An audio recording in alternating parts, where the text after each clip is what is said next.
بسم الله الرحمن الرحيم والحمد لله رب العالمين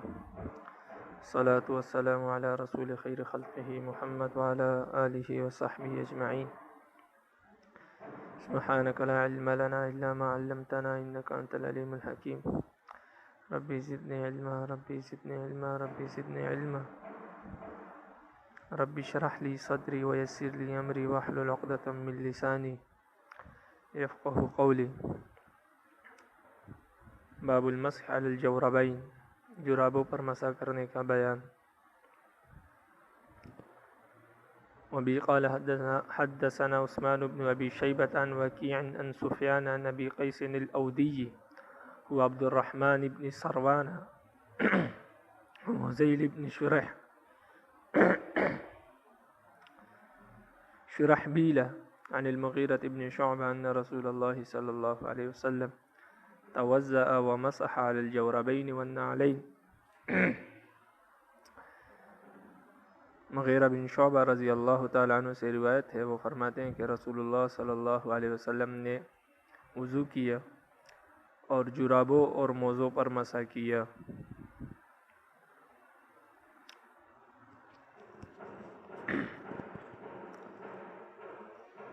اب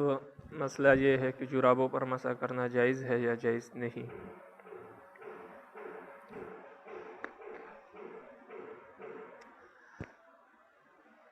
تو اس مسئلے سے پہلے اس حدیث کی صحت کو سمجھ لیں۔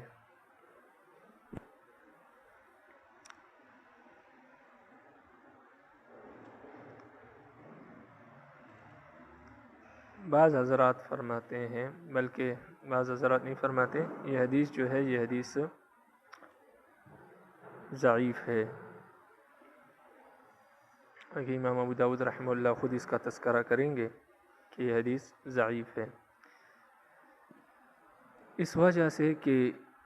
اس سند میں آپ نے دیکھا کہ حدثنا عثمان بن ابی شیبة عن وکیع عن سفیان عن ابی قیس الاودی، یہ ابو قیس اودی جو ہے اس راوی پر محدثین نے جرح کی ہے، یعنی یہ حدیث یہ مجروح راوی ہے، اور یہ ضعیف راوی جب روایت کرتا ہے تو اس حدیث میں مغیرہ بن شعبہ سے انہوں نے روایت کیا ہے، اور اس میں انہوں نے مسح علی الجوربین کا ذکر کیا ہے، حالانکہ مغیرہ بن شعبہ رضی اللہ تعالیٰ عنہ سے جو دیگر حضرات اور ثقہ راویوں نے روایت کی ہے، چاہے وہ اہل مدینہ کے ہیں، اہل بصرہ کے ہیں، اہل کوفہ کے ہیں، انہوں نے مغیرہ بن شعبہ سے جو روایت کی ہے اس میں مسح علی الخفین ہے یا مسح علی النعلین ہے۔ یہ دو باتیں ہیں، اور پیچھے آپ روایات پڑھ چکے ہیں کہ اس میں مغیرہ بن شعبہ ہی سے تمام روایات ہے مسح کی، اور اس میں مسح علی الخفین کا تذکرہ موجود ہے۔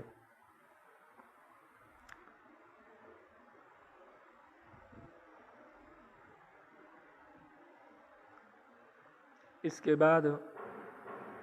ایک بات تو یہ معلوم ہوئی کہ یہ حدیث ضعیف ہے،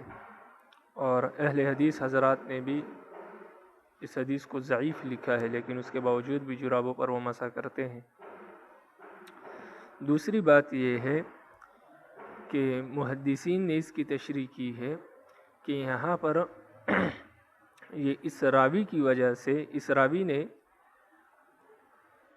یہ ثقہ راوی، یہ اس ایک بات بھول گئی تھی کہ ابو قیس جو ضعیف راوی ہے اس نے ثقہ راویوں کی مخالفت کی اپنی اس حدیث میں، تو لہٰذا یہ حدیث منکر ہے، اور منکر حدیث جو ہے جب معروف حدیث اس کے مقابلے میں ہو تو معروف کو ترجیح حاصل ہوتی ہے اور منکر قابل عمل نہیں ہوتا۔ تو معروف حدیث میں یہ ہے کہ آپ صلی اللہ علیہ وسلم نے موضوع پر مسح کیا، تو لہٰذا اس منکر حدیث کی وجہ سے ہم وہ معروف حدیث نہیں چھوڑیں گے، تو لہٰذا اس وجہ سے یہ حدیث ضعیف ہے، قابل عمل نہیں ہے، بلکہ اس حدیث پر عمل کیا جائے گا جس میں موضوع کا ذکر ہے۔ دوسری بات یہ ہے کہ علی الجوربین، جرابے اس وقت جو محدثین نے اس کا ذکر کیا ہے، جرابے اس وقت اس چیز کو کہا جاتا تھا جو موزے کے اوپر پہنی جاتی تھی، جس کو جرموخ بھی کہتے ہیں، لیکن یہ بالکل موزوں کی طرح ٹخنوں کو بھی اس نے ڈھانپا ہوتا تھا، تو اس کو جوراب کہتے ہیں۔ کہ عبدالحق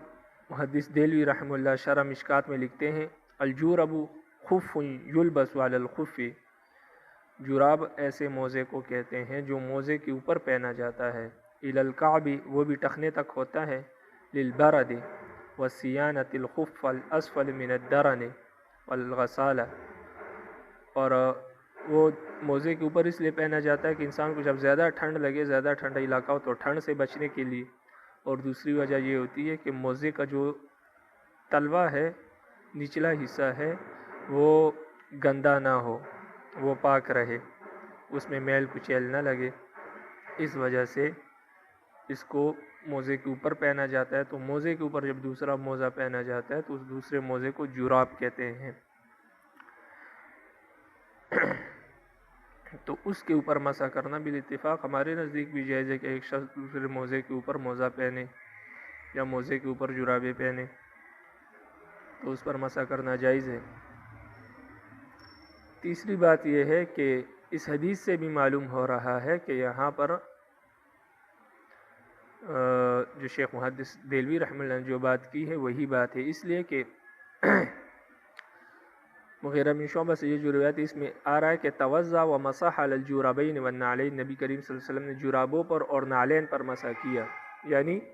دونوں پر مسح کیا، تو اس کا مطلب ہے کہ دونوں ایک وقت میں پہنی ہوئی تھی۔ تو اور یہ بات بھی آپ پڑھ چکے ہیں کہ مغیرہ بن شعبہ رضی اللہ عنہ سے جو نعلین، جس حدیث میں نعلین کا ذکر ہے اس سے مراد موزے ہی ہیں، پیچھے یہ بات گزر چکی ہے کہ بعض اوقات یہ نعلین کا لفظ ذکر کرتے ہیں، بعض اوقات خفین کا لفظ ذکر کرتے ہیں، لیکن دونوں کی مراد یہ ہے۔ تو اس حدیث سے معلوم ہوا کہ آپ صلی اللہ علیہ وسلم نے موزے بھی پہنے ہوئے تھے اور اس کے اوپر جرابیں پہنی ہوئی تھی، تو آپ نے اس کے اوپر کیا کیا ہے؟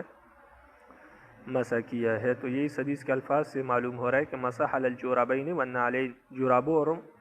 موزوں پر مسح کیا، اس کا مطلب ہے کہ جرابیں موزوں کے اوپر پہنی ہوئی تھی، یا یہ تھا کہ جس طرح آج کل بھی لوگ پہنتے ہیں کہ موزے جو ہیں وہ جرابوں کے اوپر پہنی ہوئی تھی۔ تو دونوں صورتیں ہو سکتی ہیں اور دونوں صورتیں جائز ہیں، اس میں کوئی مسئلے کی بات نہیں ہے، لیکن اس کی حدیث اس بات کی تائید خود اس حدیث سے ہو رہی ہے۔ تو یہ دو تین باتیں تھی، ایک تو یہ حدیث ضعیف ہے، دوسری یہ ہے کہ یہاں پر جراب جو ہے وہ اس موزے کو کہتے ہیں جو موزے کے اوپر پہنا جاتا ہے، اور اس کی تشریح حدیث سے خود معلوم ہو رہی ہے کہ جراب اور نعلین دونوں پر آپ صلی اللہ علیہ وسلم مسح کیا، اور یا اس سے مراد یہ ہے کہ آپ صلی اللہ علیہ وسلم نے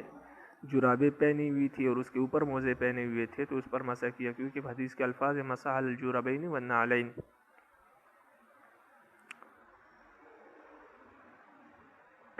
اب آ جائیں مسئلے کی طرف، مسالک کی طرف۔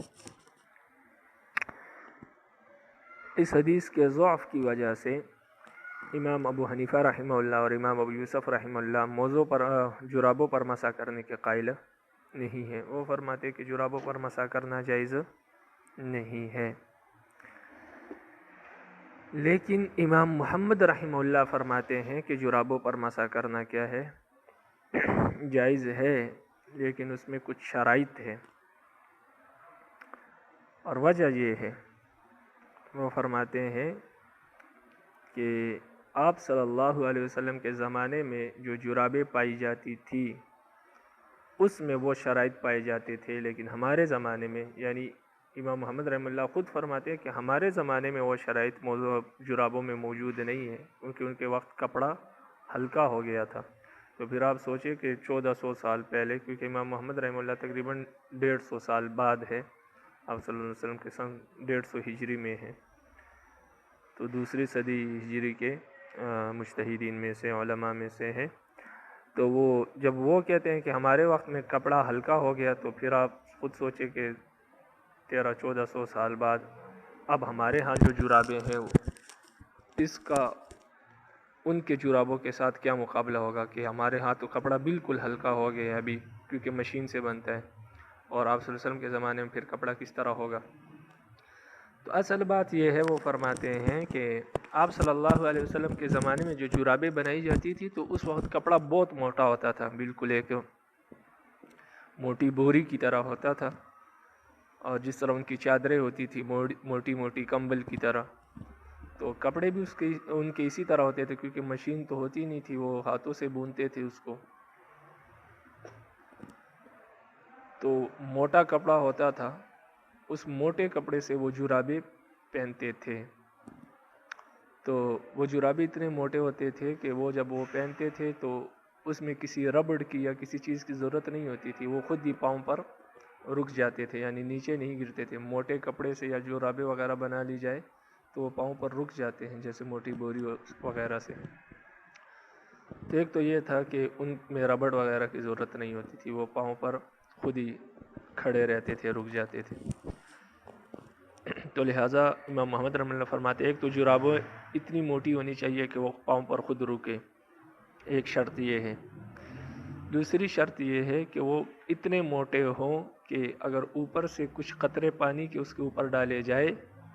تو وہ نیچے کھال تک سرایت نہ کرے، یعنی وہ پانی کو جذب نہ کرے نیچے پاؤں تک، یعنی اگر اوپر سے اب تھوڑا سا پانی اس کے اوپر ڈالے یا کچھ چھینٹے ڈالے یا مسا کرے تو آپ کے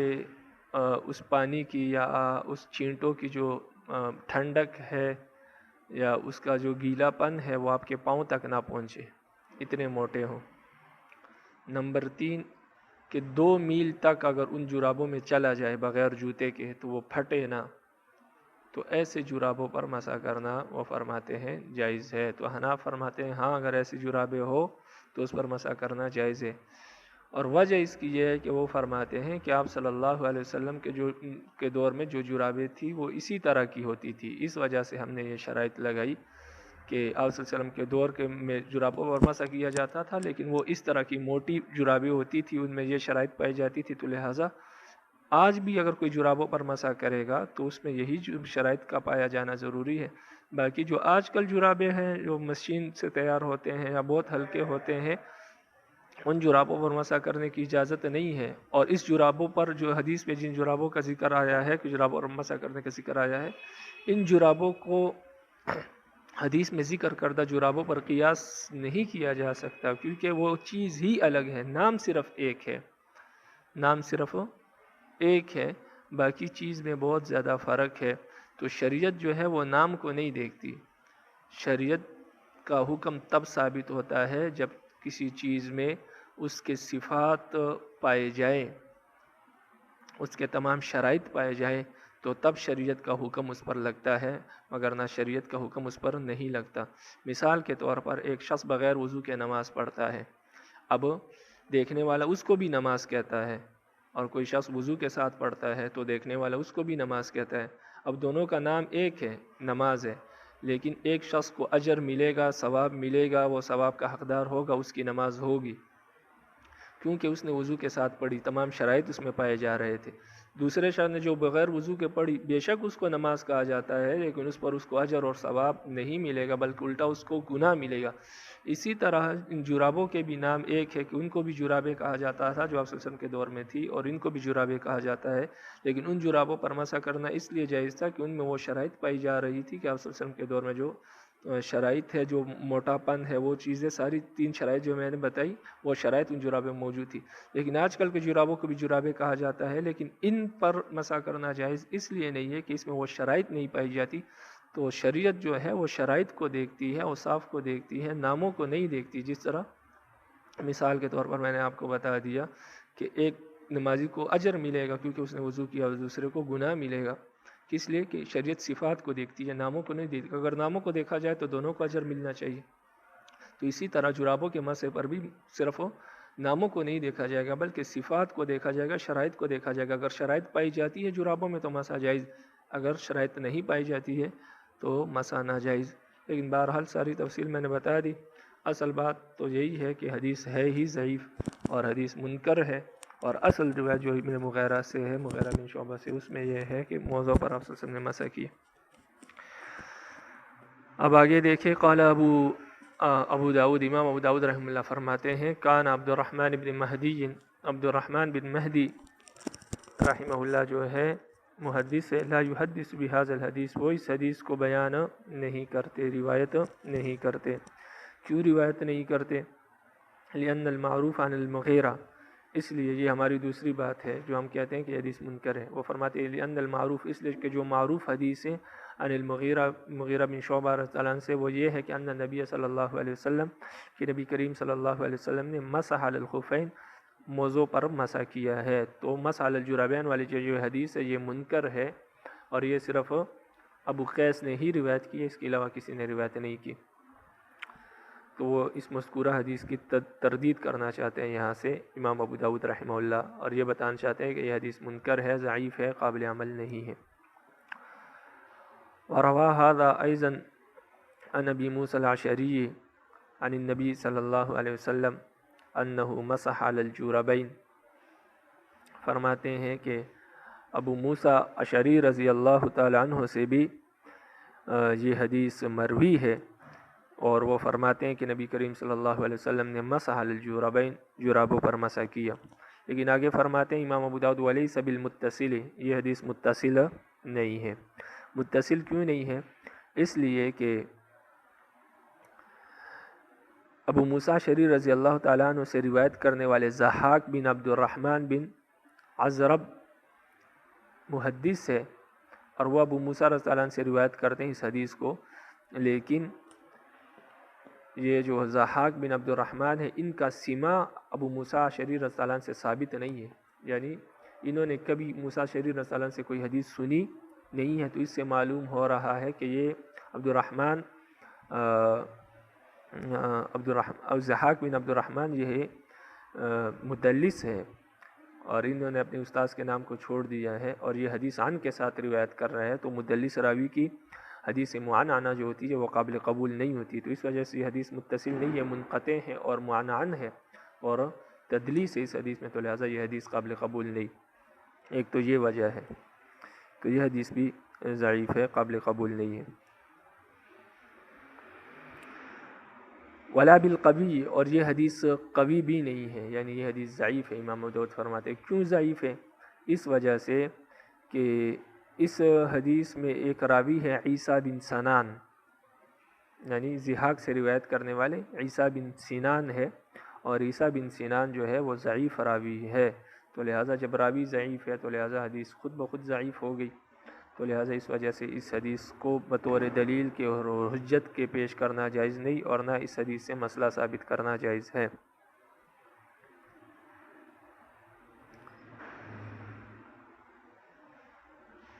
آگے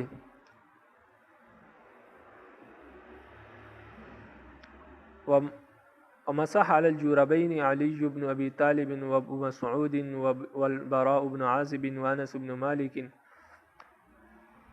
کہتے ہیں جرابوں پر مسح کرنا، جو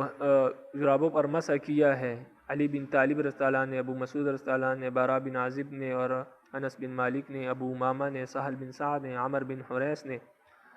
اور اسی طرح یہ مروی ہے عمر بن خطاب رضی اللہ عنہ سے بھی اور ابن عباس رضی اللہ عنہ سے بھی کہ انہوں نے بھی موضوع پر مسح کیا ہے۔ لیکن ان آثار کا علم موجود نہیں ہے۔ بعض محدثین نے فرمایا کہ ہمیں ان آثار کا کوئی علم موجود نہیں ہے کہ انہوں نے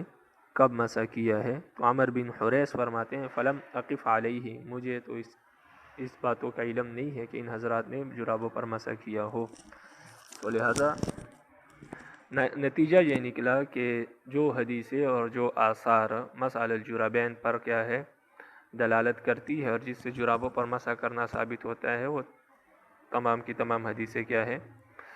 ضعیف ہے، اور مدلس راویوں نے ذکر کیا ہے یا منکر راویوں نے کیا کیا ہے اس کو ذکر کیا ہے، تو معروف حدیثوں پر عمل کیا جائے گا، اور جو حدیثیں صحیح ہے اس پر عمل کیا جائے گا، اور صحیح حدیثوں میں یہی ہے کہ آپ صلی اللہ علیہ وسلم نے جرابوں پر مسح کیا۔ باقی جرابین کا لفظ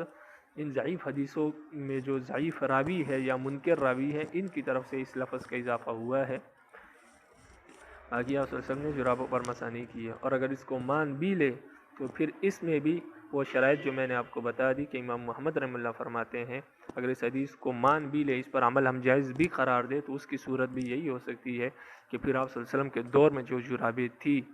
ان جرابوں پر مسح کرنا جائز ہوگا۔ تو لہٰذا اس دور میں جب تک جرابوں میں ایسی شرائط نہیں پائی جائیں گی جو آپ صلی اللہ علیہ وسلم کے دور میں پائی جاتی تھی، تو اس وقت ہم جرابوں پر مسح کرنے کے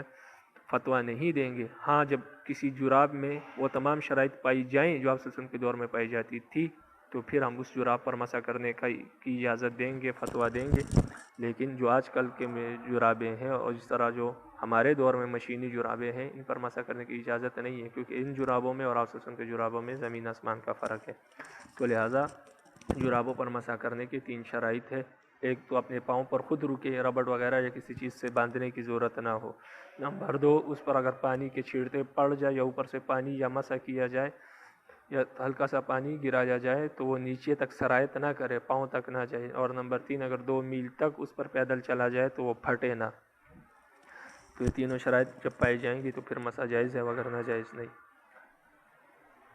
ابھی قال حدثنا مسدد وعباد بن موسى قال حدثنا هشيم عن جعل بن عطاء عن أبيه قال عباد قال أخبرني أوس بن أبي أوس الثقفي قال أخبرني أوس بن أبي أوس الثقفي أن رسول الله صلى الله عليه وسلم توضأ۔ اوس بن ثقفی رضی اللہ تعالیٰ عنہ نے سے روایت ہے، وہ فرماتے ہیں کہ نبی کریم صلی اللہ علیہ وسلم نے وضو کیا، ومسح علی نعلیہ وقدمیہ، اور آپ صلی اللہ علیہ وسلم نے اپنے دونوں جوتوں اور اپنے دونوں پاؤں کا مسح کیا، یعنی آپ صلی اللہ علیہ وسلم نے اپنے موزوں کا مسح کیا، کیونکہ نعلین سے مراد موزے ہیں، پہلے بتا دیا ہے اس بارے میں۔ وقال عباد، اور حضرت عباد فرماتے ہیں کہ رأیت رسول اللہ صلی اللہ علیہ وسلم، حضرت عباد رضی اللہ عنہ فرماتے ہیں کہ میں نے رسول اللہ صلی اللہ علیہ وسلم کو دیکھا، اتا علی قزامۃ قوم یعنی المیزات، وہ آپ صلی اللہ علیہ وسلم کے ایک قوم کی وضو کرنے کی جگہ پر آئے، یعنی ایک قوم نے اپنے لیے وضو کی جگہ بنائی تھی، وہاں پر آپ صلی اللہ علیہ وسلم آئے اور وہاں پر آپ صلی اللہ علیہ وسلم نے موضوع پر اور اپنے موضوع پر مسح کیا۔ تو یہ حدیث جو ہے ابو داود نے 2 حضرات سے سنی۔ ابھی قال حدثنا مسدد و عباد بن موسیٰ، یعنی یہ حدیث میں نے مسدد اور عباد سے سنی ہے۔ تو کہتے ہیں کہ عباد کی روایت میں یہ ہے کہ میں نے رسول اللہ صلی اللہ علیہ وسلم کو دیکھا کہ آپ صلی اللہ علیہ وسلم اتا علی قزامۃ قوم یعنی المیزات، آپ صلی اللہ علیہ وسلم ایک قوم کی وضو کرنے کی جگہ پر آئے، ولم یذکر المسدد المیزات والقزام، کہتے ہیں کہ جو مسدد کی روایت ہے اس میں مسدد نے میزات اور قزام کا ذکر نہیں کیا۔ ثم اتفقا، پھر باقی حدیث میں یہ دونوں متفق ہے، اور باقی حدیث فتوضا ومسح علی نعلیہ وقدمیہ، یہاں تک ان دونوں حضرات کی حدیث متفق ہے، لیکن صرف یہ ہے کہ مسدد نے اتا علی قزامۃ قوم یعنی المیزات اس کا تذکرہ نہیں کیا، اور عباد کی روایت میں یہ تذکرہ موجود ہے۔ تو یہ اختلافی روایت کی طرف امام ابو داؤد رحمہ اللہ اشارہ کر رہے ہیں یہاں سے۔ باب کیف المسح، مسح کرنے کے طریقے کا بیان، کہ مسح کیسے کیا جائے، یہ باب ہے مسح کرنے کے طریقے کے بیان میں۔ وبی قال حدثنا محمد بن الصباح البزاز قال حدثنا عبد الرحمن بن ابی الزناد قال ذكره ابی عن عروة بن الزبیر عن المغیرة بن شعبة ان رسول اللہ صلی اللہ علیہ وسلم، مغیرہ بن شعبہ رضی اللہ عنہ سے روایت فرماتے ہیں کانا، کہ نبی کریم صلی اللہ علیہ وسلم کانا یمسح علی الخفین، نبی کریم صلی اللہ علیہ وسلم موضوع پر مسح کیا کرتے تھے۔ وقال غیر محمد، اور یہ محمد بن صباح کے علاوہ، مصنف فرماتے ہیں کہ محمد بن صباح کے علاوہ، وقال غیر محمد یعنی محمد بن صباح کے علاوہ باقی حضرات نے کہا علی ظہر الخفین، آپ صلی اللہ علیہ وسلم موضوع کے اوپر مسح کیا کرتے تھے، موضوع پر مسح کر، یعنی یہ الفاظ کا فرق ہے کہ محمد بن صباح نے یہ الفاظ استعمال کیے کہ کان یمسح علی الخفین، نبی کریم صلی اللہ علیہ وسلم موضوع پر مسح کرتے تھے، ان کی روایت میں یہ ہے، لیکن ان کے علاوہ جو باقی محدثین نے یہ روایت مغیرہ بن شعبہ سے روایت کی ہے تو اس میں الفاظ یہ ہے کہ ظہر مسح علی ظہر الخفین، نبی کریم صلی اللہ علیہ وسلم موضوع کے اوپر مسح کیا کرتے تھے، تو فرماتے ہیں یہ فرق ہے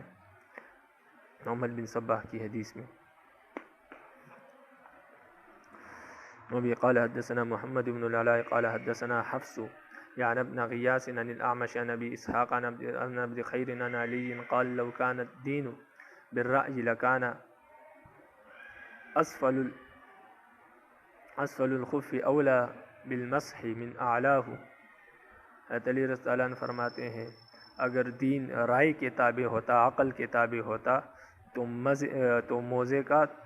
نچلا یعنی موزے کا تلوا جو ہے وہ مسح کرنے کے زیادہ مناسب تھا اس کے اوپر والے حصے سے، یعنی اس لیے کہ انسان جب چلتا ہے تو موزے کا نچلا حصہ جو ہے گندا ہوتا ہے، وہاں پر دھوڑ مٹی وغیرہ وہاں پر لگتی ہے، اوپر والے حصے پر تو کچھ نہیں لگتا۔ فرماتے ہیں اگر عقل دین جو ہے عقل کے تابع ہوتا تو موزے کے نچلے والے حصے پر مسح کرنا اوپر والے حصے سے زیادہ مناسب تھا۔ وَلَقَدْ رَأَيْتُ، لیکن بات یہ ہے کہ رأیت رسول اللہ صلی اللہ علیہ وسلم، میں نے رسول اللہ صلی اللہ علیہ وسلم کو دیکھا یمسح علی ظہر خفیہ، کہ وہ اپنے موزوں کے ظاہر پر مسح کیا کرتے تھے، یعنی اوپر والے حصے پر مسح کرتے تھے۔ یعنی حضرت علی کا مطلب یہ ہے کہ اگر عقل کے تابع ہوتا تو نیچے والے حصے پر مسح کرنا چاہیے، لیکن امت کو بتا رہے ہیں کہ دین جو ہے عقل کے تابع نہیں ہے، اس لیے جب آپ کو جو حکم ملے جب، تو آپ یہ نہ دیکھیں کہ میری عقل اس میں کیا کہتی ہے۔ اگر آپ کی عقل مانتی ہے تب بھی اس حکم کو آپ نے ماننا ہے، اور اگر آپ کی عقل اس حکم کو نہیں مانتی تو تب بھی آپ نے اس حکم کو ماننا ہے، اس لیے کہ رب کا حکم ہے، اور جو بڑا ہوتا ہے اس کے حکم کو مانا جاتا ہے، اس میں یہ نہیں دیکھا جاتا کہ آپ کی بات میری سمجھ میں آتی ہے یا نہیں آتی، کیونکہ جو بات سمجھ میں آتی ہے وہ تو انسان چھوٹوں کی بھی مانتا ہے،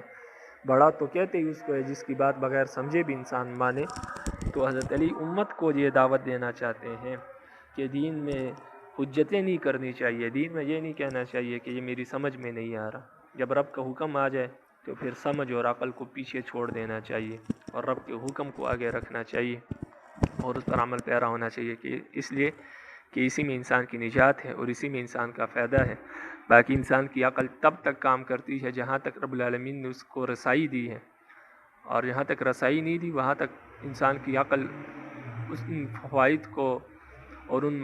مصلحتوں کو سمجھ ہی نہیں سکتی جہاں تک عقل کی رسائی نہیں ہے۔ تو ان احکامات میں رب العالمین نے یہ احکامات دیے ہیں، اور ان احکامات میں لازمی بات ہے کہ رب العالمین کو ہم سے زیادہ علم ہے، تو ان کو زیادہ علم ہے کہ اس میں فائدہ کیا ہے، اس میں مصلحت کیا ہے، اور اسی میں ہمارے لیے فائدہ ہے، کیونکہ ہماری رسائی، ہمارے عقل کی رسائی رب العالمین نے ہی ہمارے عقل کو بنایا، لیکن اس کی رسائی یہاں تک نہیں پہنچتی، تو جہاں تک رسائی نہیں پہنچتی تو وہاں پر رب العالمین کے فیصلے کو ماننا چاہیے۔ تو اس لیے انسان کو چاہیے کہ اپنی عقل کو دین کے معاملات میں چلانے کی کوشش نہ کرے، اگر نہ پھر بنی اسرائیل والا حال ہوگا کہ موسیٰ علیہ السلام نے جب ان کو گائے ذبح کرنے کا حکم دیا تو انہوں نے حجتیں بنائی اور کہا کہ ہماری سمجھ میں نہیں آ رہا، آپ پھر پوچھیں، تو اس سے پھر سختی نازل ہو جاتی ہے، اور مشکات میں ایک حدیث ہے کہ اپنے لیے آسانیاں پیدا کرو تو رب العالمین تم پر آسانی کرے گا، اور اگر اپنے لیے سختیاں پیدا کرو گے، حجتیں کرو گے، تو رب العالمین کی طرف سے پھر احکامات بھی سخت آئیں گے۔ تو رب العالمین ہمیں اس عمل سے محفوظ فرمائے کہ دین میں حجتیں نکالے اور رب العالمین کے احکامات کے سامنے اپنے رائے پر عمل کرنے کو ترجیح دے۔ وبه قال حدثنا محمد بن العلاء قال حدثنا حفص بن قیاس عن الاعمش بهذا الحديث قال، حضرت علی فرماتے ہیں، یعنی اعمش سے بھی یہ حدیث روایت ہے، اس میں وہ فرماتے ہیں کہ حضرت علی نے فرمایا لو كان الدين بالرأي لكان باطن القدمين احق بالمسح من ظاهرهما، اگر دین عقل کے تابع ہوتا تو پاؤں کا نچلا حصہ یعنی موزوں کا نچلا حصہ جو ہے احق بالمسح، وہ مسح کا زیادہ مناسب اور زیادہ حقدار تھا، من ظاہرهما، ان کے اوپر والے حصے سے۔ وقد مسح النبی صلی اللہ علیہ وسلم علی ظہر خفیہ، لیکن آپ صلی اللہ علیہ وسلم نے اپنے موزوں کے ظاہر پر مسح کیا ہے۔ ورواہ وکیع عن الاعمش باسنادہ، اور وکیع نے بھی اس روایت کو اعمش سے اسی سند کے ساتھ روایت کیا ہے۔ قال، اس میں حضرت علی فرماتے ہیں کنت ارى ان باطن القدمین احق بالمسح من ظاہرهما، کہ میرا خیال تھا کہ پاؤں کے جو تلوے ہیں یعنی موزوں کے جو تلوے ہیں وہ حق بالمسح من ظاہرهما، وہ مسح کے زیادہ مناسب ہے ان کے اوپر والے حصے سے، پاؤں کے اوپر والے یعنی موزوں کے اوپر والے حصے سے۔ حتی رأیت، یہاں تک کہ میں نے رسول اللہ صلی اللہ علیہ وسلم کو دیکھا یمسح علی ظاہرهما، تو اپنے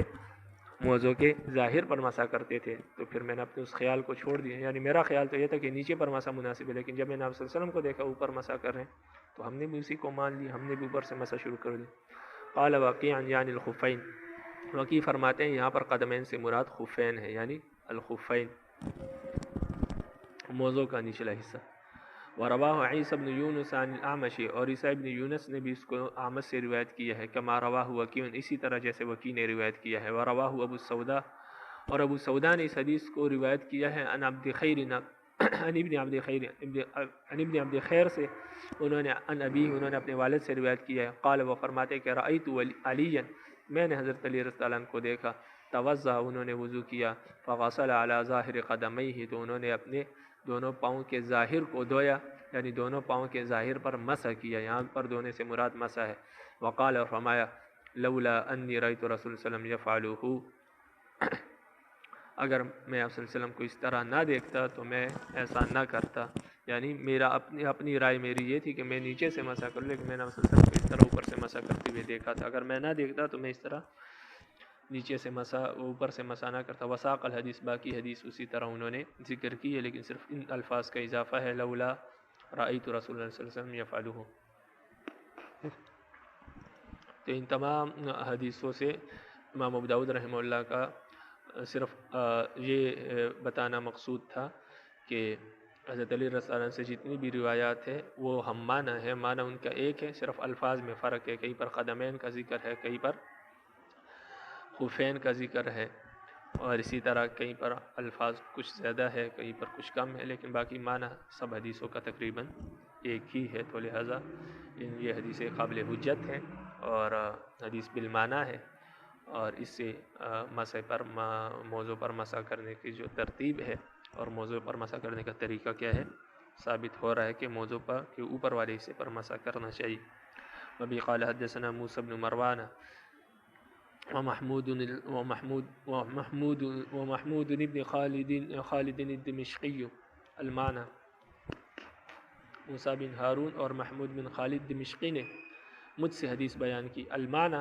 یعنی حدیث بالمعنی بیان کی، کہ معنی تو حدیث کا ایک ہی ہے لیکن الفاظ میں فرق ہے، المعنی کا یہ مطلب ہوتا ہے، پہلے بھی بتا دیے کافی مرتبہ۔ قال، وہ دونوں حضرات فرماتے ہیں کہ حدثنا الولید، ہمیں حدیث ولید نے روایت کی ہے، قال محمود فرماتے ہیں کہ اخبرنا ثور بن یزید، مجھے جو حدیث بیان کی وہ ثور بن یزید نے بیان کی، انہوں نے یہ حدیث عن رجاء بن حیوہ، انہوں نے رجاء بن حیوہ سے روایت کی ہے، عن کاتبین المغیرۃ بن شعبہ، عن المغیرۃ بن شعبہ، اور حیوہ نے مغیرہ بن شعبہ کے کاتب سے روایت کی، اور انہوں نے مغیرہ بن شعبہ سے روایت کی ہے۔ مغیرہ بن شعبہ فرماتے ہیں کہ وضأت النبی صلی اللہ علیہ وسلم، میں نے نبی کریم صلی اللہ علیہ وسلم کو وضو کرایا، فی غزوۃ تبوک، غزوہ تبوک میں، فمسح علی الخفین، آپ صلی اللہ علیہ وسلم نے اپنے موضوع پر مسح کیا، واسفلہما، اور ان کے نچلے حصے پر بھی مسح کیا۔ قال ابو داود، امام ابو داود فرماتے ہیں وبلغنی انہ لم یسمع ثور هذا الحدیث من رجاء، مجھے یہ بات پہنچی ہے کہ یہ حدیث ثور نے رجاء بن حیوہ سے نہیں سنی۔ پہلی بات تو یہ ہے کہ موضوع کے نچلے والے حصے پر مسح کرنا، یہ حدیث پہلے ابن عباس رضی اللہ عنہ کے حوالے سے گزر چکی تھی، وہاں پر اس کا تذکرہ ہو گیا تھا، اس کے تمام تفصیل بیان کر دی تھی کہ یہ کوئی وضو کا حصہ نہیں ہے، باقی ویسے اگر موضوع کا نچلا حصہ میں گرد و غبار لگ جائے تو اس پر آپ مسح کر کے اس کو صاف کر سکتے، اس میں کوئی حرج نہیں ہے، لیکن وضو کا حصہ نہیں۔ ایک بات تو یہ ہے، اور وہاں پر بھی یہ بات گزر چکی تھی کہ وہ حدیث ضعیف ہے۔ یہاں پر بھی امام ابو داؤد رحمہ اللہ اس حدیث کے ضعف کی طرف اشارہ کر رہے ہیں، اور وہ یہ ہے، کہتے ہیں کہ اس حدیث میں زید جو ہے وہ آئے ہیں، ثور بن یزید ہے، اور ثور بن یزید نے یہ روایت کی ان رجاء بن حیوہ سے، لیکن ثور بن یزید کا سماع جو ہے وہ رجاء بن حیوہ سے ثابت نہیں ہے، انہوں نے ان سے کوئی حدیث سنی نہیں ہے، تو اس سے معلوم ہوا کہ یہ اس حدیث میں ثور بن یزید جو ہے وہ مدلس ہے، انہوں نے اپنے استاذ کے نام کو چھپایا ہے، اور آپ کو یہ بات پہلے بھی معلوم ہے کہ مدلس راوی کی حدیث معنعن قابل قبول نہیں ہے، تو یہ حدیث معنعنہ ہے، عن کے ساتھ روایت ہے، تو اس وجہ سے یہ حدیث قابل عمل نہیں ہے، کیونکہ یہ حدیث مدلس ہے اور معنعنہ ہے، حدیث مدلس جو ہے وہ معنعنہ قابل قبول ہے، مدلس راوی کی حدیث معنعن قابل قبول نہیں ہے۔ اور اسی طرح یہ جو ولید ہے اس حدیث میں، ابھی قال حدثنا موسیٰ بن ہارون و محمود بن خالد دمشقی المعنی قال حدثنا الولید، جن دونوں حضرات نے ولید سے روایت کیا ہے. تو یہ ولید جو ہے یہ بھی مدلس راوی ہے، تو لہٰذا ولید بھی مدلس ہے اور ثور بن یزید بھی مدلس ہے، اور مدلس راوی کی معنان قابل قبول نہیں ہوتی. تو ایک وجہ تو یہ ہے کہ یہ حدیث ضعیف ہے. اور اسی طرف اشارہ کیا ہے امام ابو داود نے کہ لم یسمع ثور هذا الحدیث من رجا، لیکن انہوں نے صرف ثور کا ذکر کیا، لیکن اس سند میں ولید جو ہے یہ بھی مدلس راوی ہے. دوسری بات، اس حدیث میں رجا بن حیوہ جو روایت کر رہے ہیں وہ عن کاتب المغیرہ بن شعبہ، وہ مغیرہ بن شعبہ کے کاتب سے روایت کر رہے ہیں، اور مغیرہ بن شعبہ کا جو کاتب ہے یہ مجہول ہے، یہ مجہول راوی ہے، ان کا علم نہیں ہے کہ اس سے مراد کون ہے. تو اس وجہ سے بھی، اس مجہول راوی کی وجہ سے بھی اس حدیث میں کیا گیا ہے، ضعف آ گیا ہے. تو ایک وجہ تو یہ ہے کہ یہ حدیث ضعیف ہے، اس میں مجہول راوی ہے. دوسری وجہ ہے کہ اس میں مدلس راوی ہے. تو جب یہ حدیث کیا ہے، کمزور ہے اور ضعیف ہے، تو لہٰذا صحیح حدیث قابل عمل نہیں ہے. اس وجہ سے یہ ان حدیثوں کا مقابلہ نہیں کر سکتی جو اوپر گزر چکی، جس میں یہ آیا ہے کہ موضوع کے اوپر والے حصے پر صرف مسح کرنا چاہیے، لیکن اس حدیث میں دونوں طرف مسح کرنے کا ذکر ہے. تو لہٰذا اس حدیث کو ہم چھوڑیں گے، اور جو صحیح حدیث ہے اور جس میں کوئی ضعف نہیں ہے اس پر عمل کریں گے، اور موضوع کے ظاہر پر مسح کیا جائے گا. دوسری وجہ یہ ہے کہ یہ مدلس راوی، ضعیف راوی جو ہے یہ روایت کر رہے ہیں، اور ان کی روایت جو ہے صحیح اور ثقہ راویوں کے خلاف ہے. تو لہٰذا یہ حدیث منکر ہو گئی، اور اوپر والی حدیثیں جو گزری ہیں وہ معروف ہو گئی. تو لہٰذا یہ منکر حدیثیں ہیں، اور منکر جب معروف کے مقابلے میں آ جاتی ہے تو معروف کو ترجیح حاصل ہوتی ہے. تو اس وجہ سے یہ حدیث قابل عمل نہیں، اوپر والے حدیث پر عمل کیا جائے گا. باب فی الانتزاح، یہ باب ہے چھینٹے مارنے کے بیان میں. تو چھینٹے مارنے سے مراد کیا ہے؟ چھینٹے مارنے سے مراد تو بعض محدثین نے لکھا کہ یہاں پر اس سے مراد استنجا ہے، کہ عرب عام طور پر وہ ڈیلوں سے مسا کرتے تھے، لیکن جب بعض اوقات وہ پانی استعمال کرتے تھے، لیکن جب پانی استعمال کرتے تھے تو اس کو انتزاح سے تعبیر کرتے ہیں. لیکن اصل جو مطلب ہے وہ اس کا یہ ہے کہ استنجا کے بعد چھینٹے مارنا. اب چھینٹے مارنا کہاں پر چھینٹے مارنی ہے؟ تو محدثین اور فقہا فرماتے ہیں کہ چھینٹے انسان دو جگہ مارنی ہے، یا تو اپنے مثانے پر مارنی ہے، کہ مثانہ کے اوپر جب استنجا کے بعد مثانے کے اوپر چھینٹے ماری جائے وضو سے پہلے، تو اس سے یہ ہوتا ہے کہ مثانہ انسان کا ٹھنڈا ہو جاتا ہے. جب مثانہ ٹھنڈا ہو جاتا ہے تو پھر وضو کے بعد جو پیشاب کے قطرے ہیں وہ نہیں آتے، اس میں کمی آ جاتی ہے. ایک وجہ یہ. تو اس وجہ سے کسی شخص کو اگر قطرے آتے ہو تو مثانے پر چھینٹے مارے، اس سے قطرے آنے میں کمی واقع ہوگی. دوسرے بعض لوگ وہمی قسم کے ہوتے ہیں، ان کو ویسے وہم ہو جاتا ہے کہ میری جو ہے پیشاب کا قطرہ نکل گیا ہے، اور میرے جو کیا ہے پجامہ ہے یا سلوار ہے وہ کیا ہو گئی ہے، گندی ہو گئی ہے، کپڑے گندے ہو گئے ہیں. تو ان کو شک ہوتا ہے، تو پھر وہ بار بار دوبارہ وضو کرتے ہیں، اور پھر آتے ہیں پھر وضو کرتے ہیں. تو آپ صلی اللہ علیہ وسلم نے فرمایا کہ بعض لوگ وہمی ہوتے ہیں. تو اس وجہ سے آپ صلی اللہ علیہ وسلم نے فرمایا کہ انسان جب استنجا کرے تو اس کے بعد اپنے یا وضو سے پہلے جو ہے وہ اپنے سلوار جو ہے اپنے پجامے پر کیا ہے چھینٹے مارے، اپنے پجامے پر چھینٹے مارے، اور اس سے اس کا پجامہ تھوڑا گیلا ہو جائے گا. تو اس سے یہ ہوگا کہ جب اس شخص کو یہ وہم آئے گا کہ قطرہ نکل گیا ہے پیشاب کا اور میرا وضو ٹوٹ گیا ہے، تو جب وہ اپنے پجامے کو دیکھا گیا تو وہ پہلے سے گیلا ہوگا، تو وہ یہ سمجھے گا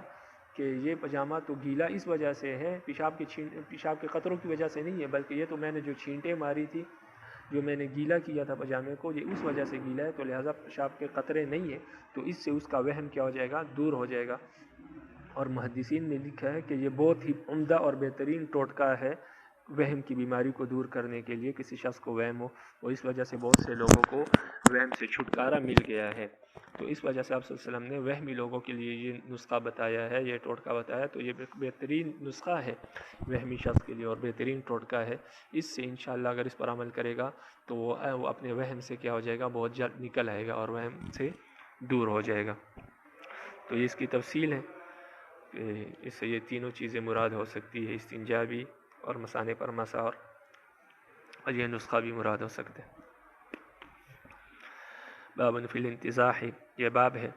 چھینٹے مارنے کے بیان میں۔ وبی قال حدثنا محمد بن کثیر قال اخبرنا سفیان عن ثور عن مجاہد عن سفیان بن الحکم الثقفی، مجاہد روایت کرتے ہیں سفیان بن حکم الثقفی سے، یا والحکم بن سفیان الثقفی، یہاں پر اس راوی کے نام میں شک ہے، یہ جو صحابی رسول ہے کہ سفیان بن حکم الثقفی ہے یا حکم بن سفیان الثقفی ہے، یعنی بیٹے کا نام سفیان ہے، والد کا نام حکم ہے، یا بیٹے کا نام حکم ہے اور والد کا نام سفیان ہے۔ تو یہاں پر راوی کو شک ہے کہ اس صحابی کا نام کیا ہے، تو اس صحابی کے نام میں اختلاف ہے، بعض نے سفیان بن حکم ثقفی لکھا ہے، بعض نے حکم بن سفیان ثقفی لکھا ہے۔ تو مجاہد روایت کرتے ہیں سفیان بن حکم الثقفی سے، والحکم بن سفیان الثقفی، اور حکم بن سفیان الثقفی، ان دونوں میں شک ہے کہ کون سا نام۔ قال فرماتے ہیں سفیان بن حکم الثقفی، کان رسول اللہ صلی اللہ علیہ وسلم، رسول اللہ صلی اللہ علیہ وسلم اذا بالا، جب پیشاب کرتے تھے، یتوضؤ تو وضو کرتے تھے، وینتزح اور چھینٹے مارتے تھے۔ تو اسے معلوم ہے کہ وضو کرتے وقت چھینٹے مارنی چاہیے اپنے مثانے پر یا اپنے پجامے پر، اور اس استنجا بھی مراد ہو سکتے ہیں۔ قال ابو داود، امام ابو داود رحمہ اللہ فرماتے ہیں کہ وافق سفیان جماعت علی هذا الاسناد، کہ اس سند پر سفیان کے ساتھ ایک، یعنی سفیان ثوری رحمہ اللہ نے جو یہ سند بیان کی ہے، المنصور عن مجاہد عن سفیان بن الحکم والحکم بن سفیان الثقفی، کہتے ہیں سفیان ثوری رحمہ اللہ کے ساتھ ایک بہت بڑی جماعت محدثین نے اس سند پر اتفاق کیا ہے۔ اتفاق کا مطلب یہ ہے کہ انہوں نے بھی اس حدیث کو اسی سند سے روایت کیا ہے جس سند سے حضرت سفیان ثوری رحمہ اللہ نے کیا کیا ہے، روایت کیا ہے۔ تو وہ فرماتے ہیں کہ اسی سند سے روایت کیا ہے، اور اس سند میں اصل بات یہ ہے کہ وہ یہ فرماتے ہیں کہ انہوں نے بھی وضاحت نہیں کی، ان کو بھی یہ شک ہے، کیونکہ تمام نے منصور سے اور پھر انہوں نے مجاہد سے روایت کی، تو ان کو یہ شک ہے ان راویوں کو کہ صحابی کا نام سفیان بن حکم الثقفی ہے یا حکم بن سفیان الثقفی ہے۔ تو تمام جتنی بھی روایتیں ہیں اس حدیث کی اسناد ہیں، ان میں یہی شک موجود ہے، یہی اضطراب موجود ہے۔ وقال بعضهم، اور بعض نے کہا ہے کہ الحکم بن سفیان الثقفی، یعنی یہ حدیث حکم بن سفیان ثقفی نے روایت کی ہے، اور بعض نے کہا کہ ابن حکم یعنی سفیان بن حکم الثقفی نے روایت کی ہے۔ تو بعض حکم کو والد کہتے ہیں اور بعض اس کو بیٹا کہتے ہیں، یعنی الحکم جب کہتے ہیں تو حکم بن سفیان الثقفی سے مراد کہ حکم بیٹا ہے، سفیان والد ہے، اور جب ابن حکم کہتے ہیں تو اس سے معلوم ہوتا ہے کہ سفیان بیٹا ہے اور حکم والد ہے۔ تو بعض نے الحکم بن سفیان الثقفی کا ہے اور بعض نے ابن حکم کہا ہے، یعنی سفیان بن حکم الثقفی کا ہے، اور بعض نے الحکم کا ہے یعنی حکم بن سفیان الثقفی کا ہے۔ تو اس سے امام ابو داؤد رحمہ اللہ اس سند کی اضطراب کی طرف اشارہ کرے کہ اس سند میں اضطراب ہے، بعض جو ہے صحابی کے نام کو سفیان بن حکم ثقفی سے شروع کرتے ہیں، بعض حکم بن ثقفی سے شروع کرتے ہیں۔ ایک اضطراب یہ ہے۔ دوسرا اضطراب اس حدیث کی سند میں جو آگے دوسری حدیث میں آ رہا ہے وہ یہ ہے کہ بعض حضرات نے اس حدیث کو روایت کیا ہے، لیکن اس میں جب وہ کہتے ہیں کہ عن سفیان ابن الحکم الثقفی یا عن الحکم ابن سفیان الثقفی عن ابیہ، وہ عن ابی کا اضافہ کرتے ہیں کہ انہوں نے اپنے والد سے ذکر کیا ہے، لیکن اس حدیث میں اس سند میں اور بعض سندوں میں عن ابی کا واسطہ موجود نہیں ہے۔ تو یہ رواہ جماعت وافق سفیان جماعت علی ھذا الاسناد کا جو مطلب ہے، یہ امام ابو داؤد رحمہ اللہ اس سند کو ترجیح دینا چاہتے ہیں جو سفیان ثوری نے روایت کیا ہے کہ اس میں عن ابی کا واسطہ نہیں ہے، کہ وہ فرماتے کہ صرف سفیان نے عن ابی کے واسطے کا ذکر نہیں کیا، بلکہ بہت سے محدثین نے بھی سفیان رحمہ اللہ کے ساتھ سفیان ثوری رحمہ اللہ کی موافقت کی ہے، اور انہوں نے بھی اس حدیث کی سند میں عن ابی کے واسطے کا تذکرہ نہیں کیا ہے۔ تو یہ دو اضطراب ہے اس حدیث میں، کہ اس میں ایک تو صحابی کے نام میں اضطراب ہے اور دوسرا یہ ہے کہ عن ابی کا واسطہ موجود ہے یا نہیں ہے۔ تو کہتے ہیں سفیان والا کی جو سفیان ثوری رحمہ اللہ کی جو سند ہے وہ زیادہ راجح ہے، تو اس میں ابی کا واسطہ نہیں ہے، اور بہت سے محدثین نے اسی سند کے ساتھ اس حدیث کا ذکر کیا ہے۔ لیکن اس وجہ سے اس حدیث میں کوئی ضعف نہیں آتا، کیونکہ اتنا یقین ہے کہ یہ صحابی کا نام جو بھی وہ حکم بن سفیان الثقفی یا سفیان بن حکم الثقفی، یعنی صحابی کے نام میں اگر اختلاف آ جائے یا صحابی مجہول ہو تو اس سے حدیث میں فرق نہیں پڑتا، کیونکہ آپ صلی اللہ علیہ وسلم نے فرمایا صحابی کلہم عدول، صحابہ سارے کے سارے کیا ہے، عادل ہے، تو لہذا صحابی کے نام میں اگر فرق آ جائے تو اس سے فرق نہیں پڑتا۔ ہاں کوئی تابعی یا محدث کے نام میں فرق آ جائے یا وہ مجہول ہو تو تب حدیث میں ضعف آتا ہے، تب حدیث میں فرق پڑتا ہے، لیکن صحابی بے شک مجہول بھی ہو یہاں تو پھر بھی نام معلوم ہے، نام میں صرف اختلاف ہے، صحابی مجہول بھی ہو تب بھی حدیث میں کوئی فرق نہیں آتا، تو اس وجہ سے حدیث ضعیف نہیں ہے، بلکہ یہ حدیث قابل عمل ہے اور اس پر عمل کرنا چاہیے، اور یہ حدیث بالکل صحیح ہے۔ وبه قال حدثنا اسحاق بن اسماعیل قال حدثنا سفیان عن ابن نجیح عن مجاہد عن رجل من ثقیف عن ابیہ، اپنے والد سے روایت کرتے ہیں، قال فرماتے ہیں رأیت رسول اللہ صلی اللہ علیہ وسلم، رسول اللہ صلی اللہ علیہ وسلم کو میں نے دیکھا، بال انہوں نے پیشاب کیا، ثم نزح فرجہ، پھر اپنی شرمگاہ پر چھینٹیں ماری، شرمگاہ سے مراد وہی ہے جو آپ کو بتا دی۔ وبه قال حدثنا نصر بن المهاجر قال حدثنا معاوية بن عمرو قال حدثنا زائدة عن منصور عن مجاهد عن الحكم او ابن الحكم عن ابيه، یہ جو عن ابی کا واسطہ ہے، اس روایت میں عن ابی کا واسطہ ہے تو اوپر والی سند میں نہیں ہے تھا، تو اس عن ابی کا واسطے کا میں تذکرہ کر رہا تھا۔ ان نبی صلی اللہ علیہ وسلم اپنے والد سے روایت کرتے ہیں، فرماتے ہیں کہ نبی صلی اللہ علیہ وسلم بالا پیشاب کیا، ثم توضا، پھر انہوں نے وضو کیا، ونزح فرج، اور فرج پر چھینٹے ماری، فرج سے مراد یا مسانہ ہے یا استنجا مراد ہے، اور یا اپنے پجامے پر، تو فرج سے یہی مراد ہے، اوپر والی حدیث میں بھی فرج سے یہی مراد ہے، اور اس کا تذکرہ پہلے کر دیا تھا۔ باب ما یقول الرجل اذا توضا، یہ باب ہے اس دعا کے بارے میں یا ان دعاؤں کے بارے میں جب انسان وضو کرے تو وہ کہتا ہے، یعنی وضو کرنے کے بعد کی دعا کے بارے میں یہ باب ہے۔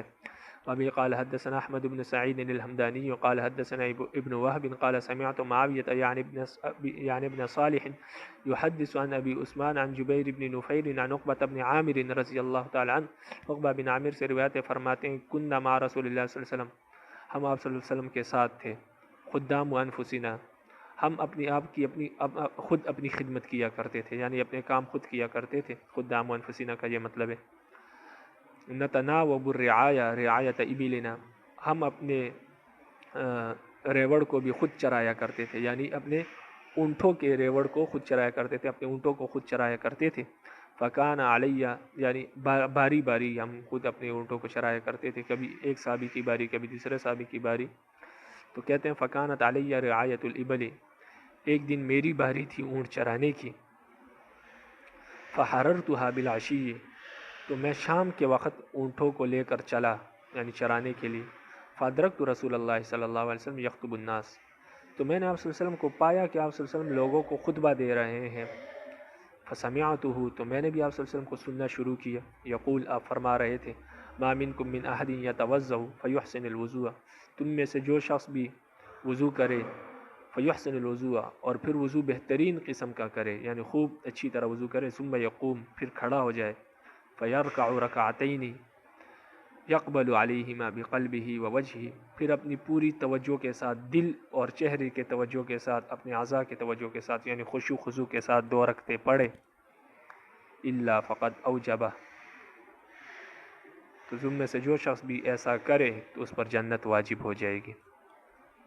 فقلت، میں نے کہا، بخ بخ ما اوجد ھذا، میں نے کہا واہ واہ،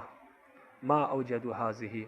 کیا ہی عمدہ بات ہے، کیا ہی اچھی بات ہے، کیا ہی خوشخبری کی بات ہے کہ 2 رکعت پڑھنے پر رب العالمین جنت واجب فرما دیتے انسان پر۔ فقال رجل بین یدی، تو جو شخص میرے سامنے بیٹھا ہوا تھا وہ کہنے لگا، التی قبلها یا عقبہ اجود منها، وہ بات جو اس سے پہلے آپ صلی اللہ علیہ وسلم نے فرمائی وہ اس سے بھی زیادہ عمدہ تھی۔ فنظرت، تو میں نے اس شخص کو دیکھا جو میرے سامنے بیٹھا تھا، فاذا هو عمر بن الخطاب رضی اللہ تعالی عنہ،